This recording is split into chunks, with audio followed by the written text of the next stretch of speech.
Hello good morning students, मैं हूँ दीक्षा। आज मैं आपको पढ़ाने वाली हूँ प्रोटीन के बारे में।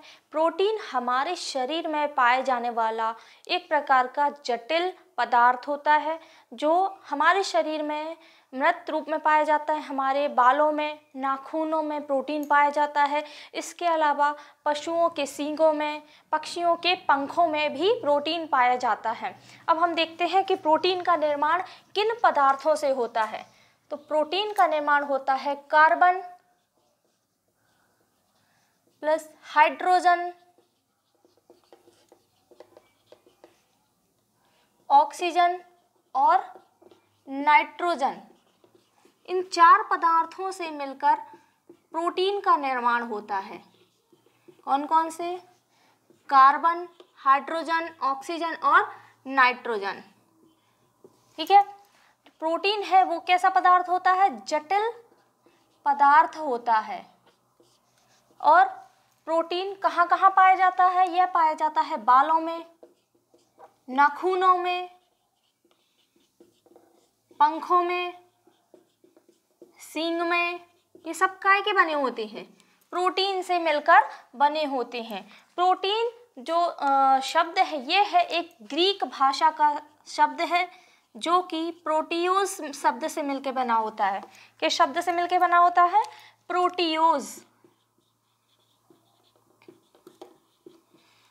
ये जो प्रोटियोज शब्द है इसका अर्थ होता है प्राथमिक, यानी कि प्राइमरी। प्रोटीन शब्द की सर्वप्रथम, प्रोटीन जो है इसकी खोज की थी सर्वप्रथम वैज्ञानिक जे वर्जीलियस ने। किसने? जे वर्जीलियस।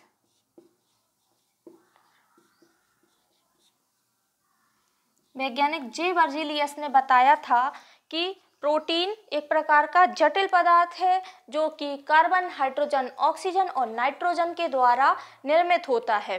प्रोटीन की 1 ग्राम की मात्रा है, यानी क्या ये कह सकते हैं कि जो प्रोटीन का 1 ग्राम है उसमें 4.1 कैलोरी ऊर्जा पाई जाती है। प्रोटीन के 1 ग्राम अणु में 4.1 कैलोरी ऊर्जा पाई जाती है ना। इसको आप नोट करके लिख लेंगे। प्रोटीन कितने प्रकार के होते हैं? मुख्य रूप से ये 3 प्रकार के होते हैं। कौन कौन से? प्रोटीन होते हैं 3 प्रकार के। नंबर 1 सरल प्रोटीन, दूसरा होता है संयुक्त प्रोटीन, तीसरा होता है व्युत्पन्न प्रोटीन। क्लियर? तो प्रोटीन के कितने प्रकार होते हैं? 3 प्रकार होते हैं, सरल, संयुक्त और व्युत्पन्न। सरल प्रोटीन जो होते हैं ये बने होते हैं एमिनो एसिड के द्वारा। ये केवल एमिनो एसिड के द्वारा बने होते हैं। इसमें क्या होता है? एमिनो एसिड की इस प्रकार से चेन होती है और यही कई एमिनो एसिड प्रोटीन का निर्माण करते हैं। प्रोटीन के निर्माण में 20 एमिनो एसिड भाग लेते हैं, जिनमें से कितने भाग लेते हैं? 20 एमिनो एसिड भाग लेते हैं, जिनमें से जो 10 एमिनो एसिड होते हैं वो हमारे शरीर में पाए जाते हैं। 10 एमिनो एसिड कहाँ होते हैं? हमारे शरीर में होते हैं, यानी कि ये इनको बाहर से लेने की आवश्यकता नहीं होती। इसलिए इनको क्या कहते हैं? 10 जो अमीनो एसिड होते हैं उनको क्या कहते हैं? अनावश्यक एमिनो एसिड। क्या कहते हैं? अनावश्यक अमीनो एसिड, क्योंकि ये हमारे शरीर में पहले से उपस्थित है, इनकी आवश्यकता बाहर से हमें लेने की नहीं है। और जो बाकी के बचे 10 अमीनो एसिड हैं उनको कहाँ से लिया जाता है? भोजन के द्वारा। हम अपना भोजन करते हैं उसमें कई प्रकार के एमिनो एसिड होते हैं और उसी भोजन से हमें ये 10 कैसे होते हैं? अनावश्यक, और 10 कैसे होते हैं? आवश्यक एमिनो एसिड, इनकी पूर्ति हो जाती है। ए का मतलब होता है एमिनो एसिड। 10 कैसे होते हैं? आवश्यक, और 10 होते हैं 10 होते हैं अनावश्यक जो हमारे शरीर में पहले से उपस्थित होते हैं, और 10 आवश्यक होते हैं जिनको हम अपने भोजन के द्वारा प्राप्त कर लेते हैं। तो 20 एमिनो एसिड क्या करते हैं, प्रोटीन के निर्माण में भाग लेते हैं। क्लियर। अब हम देखते हैं सरल प्रोटीन जो है वो एमिनो एसिड से मिलकर बने होते हैं, और इसमें एमिनो एसिड की ऐसी चेन होती है, यानी कि इसमें एमिनो एसिड लगातार जुड़ते जाते हैं और सरल प्रोटीन का निर्माण करते हैं। इसका एग्जाम्पल है albumin protein, globulin, albumin protein जो कि अंडे में पाया जाता है, ग्लोब्यूलिन ब्लड में पाया जाता है। अब आता है संयुक्त प्रोटीन। संयुक्त प्रोटीन जो है वो इसमें क्या होता है, एमिनो एसिड के साथ साथ कई अन्य पदार्थ भी जुड़ जाते हैं, कई अन्य समूह जुड़ जाते हैं। इन समूहों को कहते हैं प्रोस्थेटिक समूह, यानी कि ये भी कह सकते हैं कि इसमें एमिनो एसिड के साथ क्या होते हैं, कई अन्य पदार्थ जुड़ जाते हैं, जैसे कि कार्बोहाइड्रेट या फिर फास्फोरिक एसिड। ये अन्य पदार्थ जुड़ करके क्या बना लेते हैं, संयुक्त प्रोटीन का निर्माण करते हैं। और जो अन्य पदार्थ जुड़ जाते हैं इनको क्या कहते हैं, प्रोस्थेटिक समूह कहते हैं। क्या कहते हैं, ऐसा भी क्वेश्चन आ सकता है कि प्रोस्थेटिक समूह किस प्रोटीन में जुड़े होते हैं संयुक्त प्रोटीन में, है ना। इसका एग्जाम्पल है ग्लूकोसाइड। नेक्स्ट आता है व्युत्पन्न प्रोटीन। तो व्युत्पन्न प्रोटीन है वो सरल और संयुक्त इन दोनों का जब हम जल अपघटन करेंगे तो निर्मित होगा व्युत्पन्न प्रोटीन। किसका, सरल प्लस संयुक्त, इन दोनों के प्रोटीन के जल अपघटन मतलब कि इन दोनों में से क्या कर देंगे, जल को निकाल देंगे, तो किस प्रोटीन का निर्माण होगा, व्युत्पन्न प्रोटीन का निर्माण होगा, है ना। इसका एग्जाम्पल है प्रोटियोज।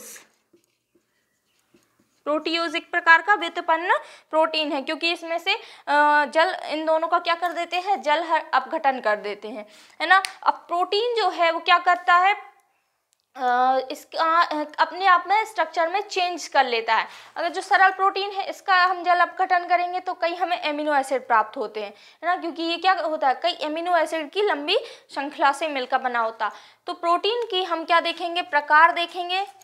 प्रोटीन क्या संरचना के आधार पर 4 प्रकार होते हैं। सबसे पहला है प्रोटीन के संरचना के आधार पर। संरचना के आधार पर कैसे, क्योंकि इसकी जो संरचना होती है सीधी सीधी होती है, शाखित नहीं होती है, लेकिन ये अपने आप में कुछ बदलाव कर लेता है। संरचना के आधार पर प्रकार। संरचना के आधार पर प्रोटीन कितने प्रकार के होते हैं, 4 प्रकार के होते हैं। कौन कौन से, ये होता है प्राथमिक प्रोटीन, द्वितीयक प्रोटीन, तृतीयक प्रोटीन और चतुर्थक प्रोटीन। जो प्राथमिक प्रोटीन है इसमें कई अमीनो एसिड चेन के रूप में जुड़ जाते हैं और ये सीधी शाखित श्रृंखला में होता है। लेकिन द्वितीयक में क्या होता है, ये घुमावदार संरचना बना लेता है ना, और ये डबल चेन का लगने लगता है, लेकिन होता क्या है, प्रोटीन केवल एक ही चेन का बना होता है। तृतीयक जो प्रोटीन है वो अपने आप में त्रिविमीय यानी कि 3D संरचना बना लेता है। कौन सी संरचना, 3D संरचना बना लेता है। इसका एग्जाम्पल है मायोग्लोबिन। जो मायोग्लोबिन प्रोटीन है वो क्या करता है, त्रिविमीय संरचना बना लेता है, इतनी घुमावदार संरचना बना लेता है कि एक जाल के समान दिखाई देने लगती है ना। और चतुर्थक जो संरचना है वो विषम प्रकार के प्रोटीन इसको मिलकर के बनाते हैं। तो ये होगा संरचना के आधार पर इसके प्रकार। प्रोटीन, अब हम देखेंगे प्रोटीन के कार्य। ये क्या करता है, ये शरीर में शारीरिक मरम्मत यानी कि कहीं पर अगर टूट फूट जाता है, कट लग जाता है, तो वहाँ पे प्रोटीन क्या करता है, शरीर की मरम्मत करने में, चोट को ठीक करने में सहायता प्रदान करता है। इसके अलावा इसका एक और कार्य है जैव उत्प्रेरक, यानी कि ये जो जैविक क्रियाएं हैं उनमें उनको उत्प्रेरित करने का, उनकी गति को तेज करने का कार्य करता है। है ना। और इसका जो प्रयोग है, प्रोटीन का प्रयोग है, वो जैसे कि शरीर में कोई खून की कमी हो जाती है या कोई चोट लग जाती है, चोट को ठीक करने में जो ब्लड की आपूर्ति होती है उसको भी आपूर्ति को दूर करने के लिए प्रोटीन का उपयोग किया जाता है। चोट लगने पर, जब चोट लगती है तो क्या होता है, ब्लड बाहर निकलता है, तो उस समय जब थक्का बनता है तो थक्का बनाने में प्रोटीन मदद करता है। चोट लगने पर रक्त का थक्का जमाने में सहायक होता है।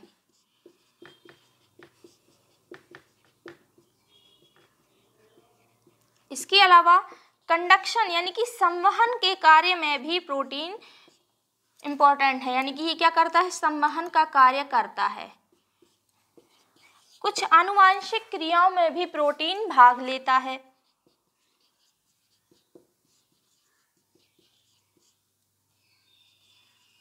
आनुवांशिक क्रियाओं में भी ये क्या करता है, उनको संचालन करने का कार्य करता है। आनुवांशिक क्रियाओं में ये क्या करता है, भाग लेता है। ये एंटीबैक्टीरियल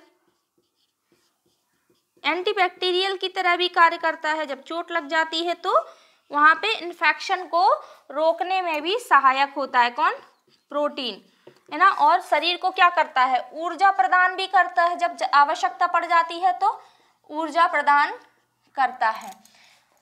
क्लियर। तो ये हो गए प्रोटीन के कार्य। प्रोटीन की संरचना कैसी होती है, ये काय से मिलके बना होता है, कार्बन, हाइड्रोजन, ऑक्सीजन और नाइट्रोजन। और इसकी संरचना कैसी होती है, ये जटिल संरचना वाला होता है। और इसकी खोज की थी वैज्ञानिक जे वर्जिलियस ने। प्रोटीन कितने प्रकार के होते हैं, मुख्य रूप से 3 प्रकार के, सरल, संयुक्त और व्युत्पन्न। और अगर हम संरचना के आधार पर देखें तो ये 4 प्रकार के होते हैं, प्राथमिक प्रोटीन, द्वितीयक प्रोटीन, तृतीयक प्रोटीन और चतुर्थक प्रोटीन। ये अपने आप में क्या कर लेता है, संरचना में बदलाव कर लेता है, उसके आधार पर इसके प्रकार बताए गए हैं। जो प्रोटीन है वो हमारे शरीर में अत्यंत आवश्यक है, जो कि हमें कहाँ से प्राप्त होता है, भोजन से प्राप्त होता है। इसके स्रोत कौन कौन से, चलिए देख लेते हैं।